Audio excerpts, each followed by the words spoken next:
तुम्ही या हो या इकडे, गणराया तुम्ही या हो या इकडे. कोकणातले झुलती झेंडे रंगरसाचे राजस गोंडे, कोकणातले झुलती झेंडे रंगरसाचे राजस गोंडे. कार्यारंभी सिद्ध कराया घाली तुम्हा साकडे, घाली तुम्हा साकडे. गणराया तुम्ही या हो या इकडे, गणराया तुम्ही या हो या इकडे, गणराया तुम्ही या हो या इकडे, गणराया तुम्ही या हो या इकडे.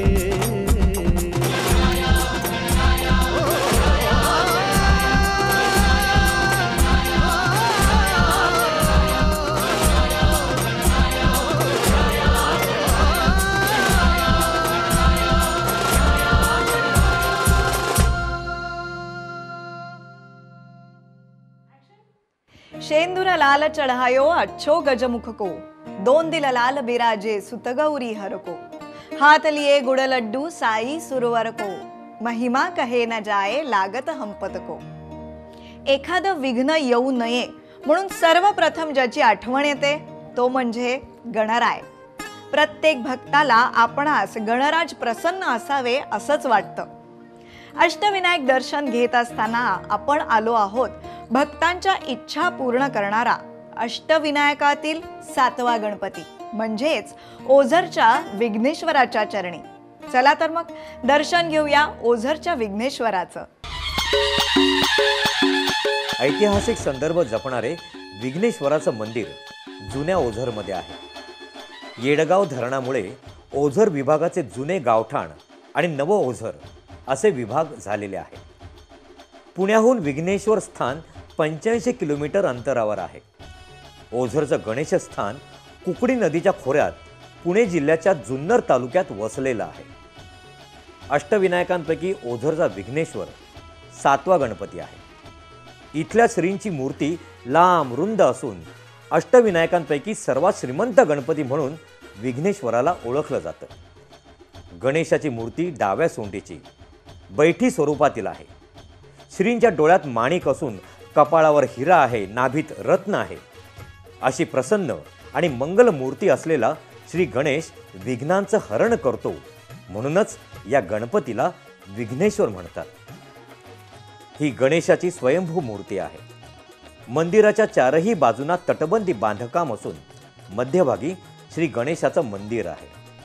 हे ओझरचे विघ्नेश्वर गणपती स्थान पहिल्या बाजीराव पेशव्यांनी चिंचवडचे गणपती उपासक देव महाराज यांच्या स्वाधीन केले होते. विघ्नेश्वर गणेशाच्या मंदिराचा घुमट सोन्याचा मुलामा दिलेला असून असा घुमट असलेलं अष्टविनायकातलं हे एकमेव मंदिर आहे. देऊळ पूर्वाभिमुख आहे आणि मंदिराभोवती दगडी भिंत आहे. इथूनच लेण्याद्रीचा डोंगर दिसतो. मंदिराचा सभामंडप 20 फूट लांबीचा असून 2 ओवऱ्या आहेत. गणेशापुढे संगमरवरी मूषक महाराज विराजमान झालेले आहेत. मंदिराच्या भिंतीवर अतिशय सुंदर अशी चित्र रेखाटलेली आहेत. गर्भगृहात विघ्नेश्वराची पूर्वाभिमुख मूर्ती असून ती बैठी आहे. रिद्धी सिद्धीच्या मूर्ती दोन्ही बाजूला स्थानापन्न आहेत. कुकडी नदीच्या तीरावर असलेलं हे मंदिर एक जागृत स्थान आहे. याचं अजून एक वैशिष्ट्य म्हणजे मंदिरात पूजा आरती करताना चिंचवडच्या मोरया गोसावी यांच्या आरत्या म्हटल्या जातात. ऐतिहासिक संदर्भानुसार पहिले बाजीराव पेशवे मोहिमेवर जात असताना या प्रांतात आले आणि गणेशाच्या दर्शनाने प्रभावित झाले. त्यांनी आपले बंधू चिमाजी आप्पा पेशवे यांना या मंदिराचा जीर्णोद्धार करायला सांगितले. वसईतील पोर्तुगीजांच्या विरोधातील युद्धातही या गणेशाची कृपा लाभली अशी त्यांची श्रद्धा असल्याचं सांगितलं जातं.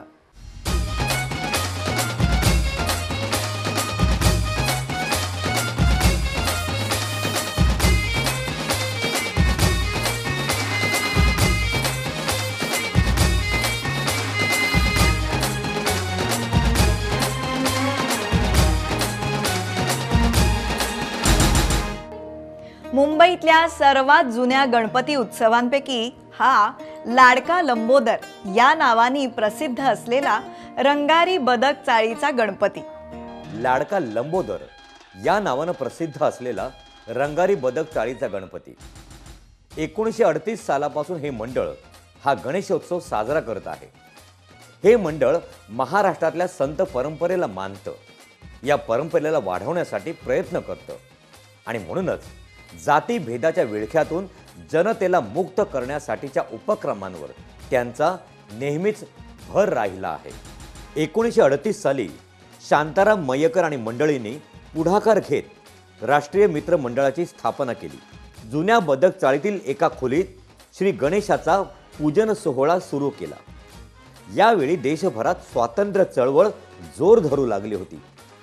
एका खोलीपुरता हा देखावा सोहळा मर्यादित न ठेवता 1940 साली या उत्सवात सर्वांना सहभागी होता यावं म्हणूनच बंदिस्त खोलीतला हा सोहळा खुल्या मैदानात आला आणि स्थापना झाली ती रंगारी बदकचाळ रहिवासी संघ सार्वजनिक गणेशोत्सव मंडळाची.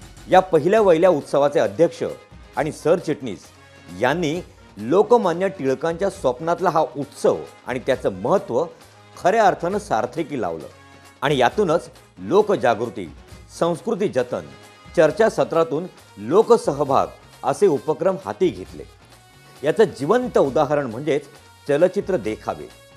या देखाव्याच्या माध्यमातून अनेक पौराणिक कथा, सामाजिक संदेश लोकांपर्यंत पोहोचवले गेले.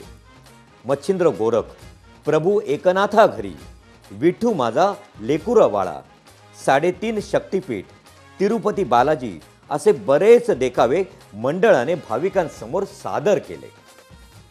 मुंबई नगरी ही 7 बेटांची मिळून बनलेली आहे. माहीम, वरळी, परळ, माझगाव, मुंबई, कुलाबा, छोटा कुलाबा म्हणजेच म्हातारीचं बेट.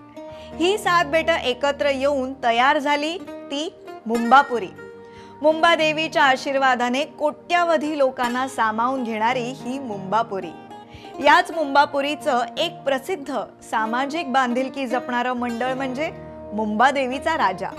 मुंबादेवीच्या राजाचं वैशिष्ट्य म्हणजेच राजाचं आगमन आणि विसर्जनाचा खास असा शाही सोहळा असतो.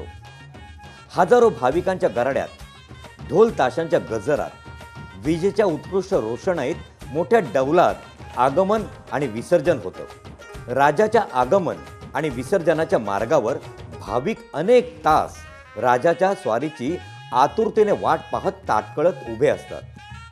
शेख मेमन स्ट्रीट या विभागातील सर्व जाती आणि धर्माचे रहिवासी, व्यापारी आणि फेरीवाले एकत्रित येऊन मोठ्या गुण्या गोविंदाने हा सण साजरा करतात.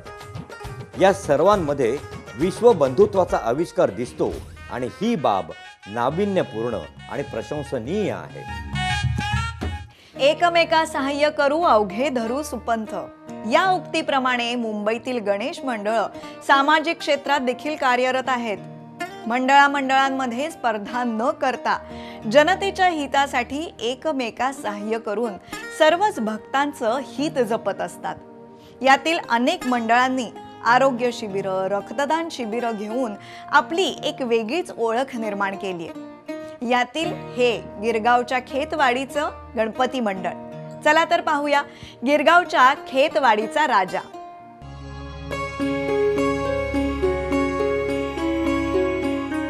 गणेशोत्सवाच्या कालावधीत आपली सांस्कृतिक आणि सामाजिक परंपरा जपत खेतवाडी चौथी गल्ली इथल्या मंडळानं इको फ्रेंडली गणेशोत्सव साजरा करण्यावर भर दिलेला आहे. खेतवाडीतील मंडळं ही उंच गणेश मूर्ती आणि देखाव्यांसाठी प्रसिद्ध असूनही या मंडळाने मूर्तीची उंची न वाढवता आपलं वेगळेपण जपलेलं आहे. खेतवाडीचा राजा सार्वजनिक गणेशोत्सव मंडळानं 1871 साली या मंडळाची स्थापना केली. तेव्हापासून हे मंडळ कटाक्षानं शाडूच्या मातीच्या मूर्ती आणतं.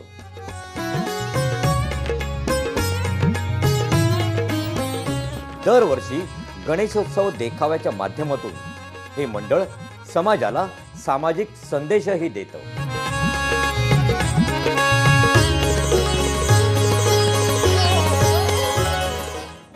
पुण्यातील मानाचे गणपती पाहिल्यानंतर असा एक सार्वजनिक गणेशोत्सव आहे की ज्याचं दर्शन घेतल्याशिवाय गणेशोत्सव पूर्ण होऊ शकत नाही. गणेशोत्सवाचा इतिहास हा स्वामी रामदास, छत्रपती शिवाजी महाराज, लोकमान्य टिळक, राजश्री शाहू महाराज यांच्यापासून सुरू झालेला आपल्याला दिसतो. आणि हाच इतिहास अनेक वर्ष जपला आहे तो पुण्यातील श्रीमंत दगडूशेठ हलवाई मंडळाने. चला तर मग श्रीमंत दगडूशेठ हलवाई गणपतीचं दर्शन घेऊया. श्रीमंत दगडूशेठ हलवाई गणपती हे पुणेकरांचं अढळ श्रद्धास्थान. भव्य दिव्य आरास या गणपतीचं वैशिष्ट्य. समस्त भक्तांच्या मनोकामना पूर्ण करणाऱ्या गणपतीमध्ये या गणरायाला स्थान आहे. या देवस्थानाचा मागचा इतिहासही वेदक आहे. 1893च्या आसपासची ही गोष्ट. दगडूशेठ हलवाई हे त्या काळातले एक सुप्रसिद्ध मिठाईचे व्यापारी, सत्यशील होते. पुण्यामध्ये आलेल्या प्लेगच्या साथीमध्ये दगडूशेठ हलवाई यांच्या मुलाचं निधन झालं. त्या घटनेने ते आणि त्यांच्या पत्नी दुःखी झाले.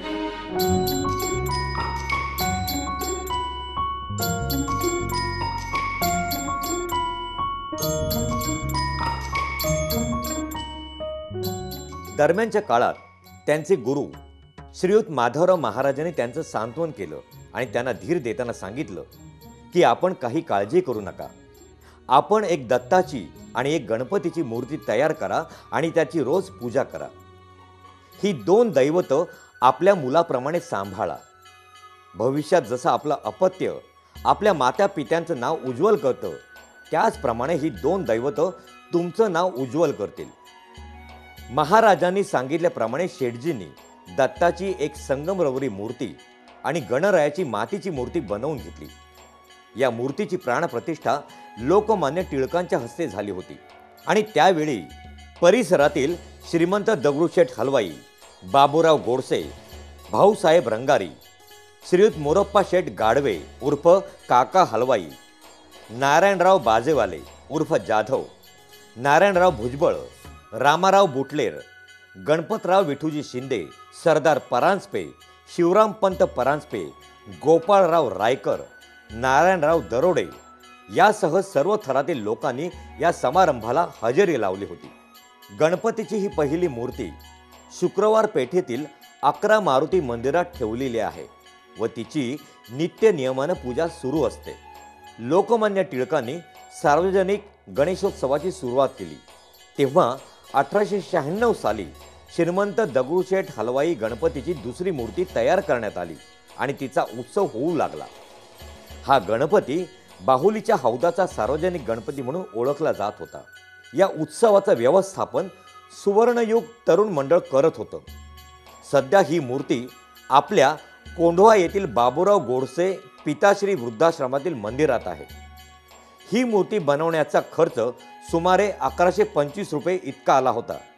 हा गणपती लोकमान्य टिळक यांच्या काळात वसवला गेला. याला एक ऐतिहासिक महत्त्व प्राप्त झालं. या गणपती बाप्पाला भोग म्हणून हजारो फळांचा नैवेद्य दाखवला जातो. तसंच याची मिरवणूक ही उत्कृष्ट फुलांची आरास मांडून सजवली जाते. या बाप्पाचं दर्शन घ्यायला हजारोंच्या संख्येने भाविक रांगा लावतात. गणपती बाप्पाला प्रसन्न करण्यासाठी करूया बाप्पाची मंगलमय आरती.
ही बुद्धीची देवता असून प्रत्येक कार्याच्या आरंभी त्याचे पूजन करण्याची प्रथा आहे. श्री गणपती हा महाभारत ग्रंथाचा लेखक होता. अशा या आराध्य देवतेला वंदन करूया. गणाधीश जो ईश सर्वा गुणांचा, मुळारंभ आरंभ तो निर्गुणांचा. नमो शारदा मूळ चत्वार वाचा, गमू पंथ अनंत या राघवाचा. गणराया जय गणराया जय गणराया जय गणराया जय जय जय ओंकारा मोरया. मोरया जय गणराया जय गणराया जय गणराया जय गणराया जय जय जय ओंकारा मोरया. मोरया जय गणराया जय गणराया जय गणराया जय गणराया जय जय जय ओंकारा मोरया.